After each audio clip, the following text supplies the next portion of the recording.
Mapagpalang umaga po mga kaibon.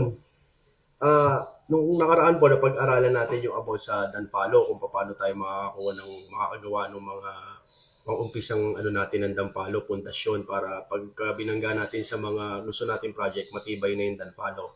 Okay ngayon. So, ang tanong ko naman o ang pag-aaralan naman natin, ang Danpalo ba? Pwede ba ibangga kahit saan na lang na fisher na pwede ba siya ibangga sa mga ino o something o sa mga pail o sa mga basta pag-aralan natin, saan po ba siya maganda i-project?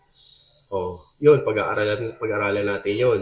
So, magtuturo ako sa inyo kung saan siya magaganda i-project. Wag tayo dun sa pina-project nila kung sakasakali para at least yung sa Danpalo maiba naman tayo kasi mas maganda yung wag tayo sumunod dun sa kasi alam naman natin yung papunta. Danpalo o Danpalo Aqua, Danpalo Homo, Danpalo Yellowface, B1 B2 Danpalo o Aqua Aqua Yellowface na Danpalo o Homozygote o ano, alam na. Yun na rin naman yung ano natin sa ibang bansa eh. Kasi sa Indonesia, yun din naman eh. So pag ginawa natin yun, pale-paleho na lang tayo. Sabi nga nung anak ko dati, Daddy, pale-paleho na yung, kasi yung dami, kahit madami siyang laruan, hindi na siya excited. Kasi bakit? Daddy, pale-paleho na eh. O gusto, bago naman. Kasi ganun talaga. Pag may bago, mas maganda, di ba? Kasi pag may bago, hindi lang yung nakikita nyo na yan na mga parisan ang aandar, kundi pati yung mga materialis na gagamitin doon, aandar din. So ngayon, ang ituturo ko sa inyo, siguro, ituro ko muna, bago ko ituro sa inyo yung pangaparisan natin na magiging project para maiba naman tayo yung sa mga ginagawa nila.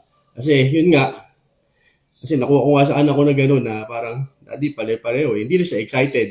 Kaya mas excited pagka binilan mo ng bago or gumawa ka ng bago. Di ba? Kasi bago sa paningin nila, gusto nila yon. Ganon. So, umpisahan muna natin ang pagtuturo ko doon sa mga hindi pwedeng parisan ng Danpalo. Kasi hindi siya maganda tignan. O pwede naman siya pares kaya lang hindi niyo nakikita, ganon. So, ano yung mga ganon? So, pwede kong, yun muna pag-usapan natin bago tayo magpunta sa mga project bird niya na.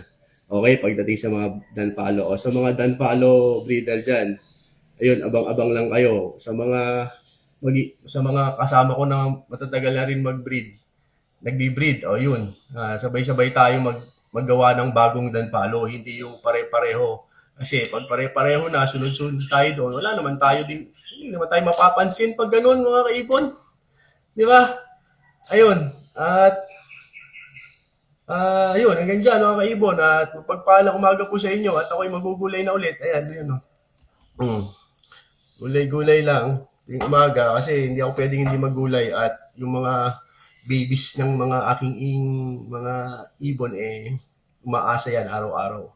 Kaya kahit puyat, obligado bumangon sa umaga at least as early as 5 or 4:30 a.m. Yun. Hanggang dyan po mga kapatid sa pag-iibon at mapagpalang umaga sa lahat.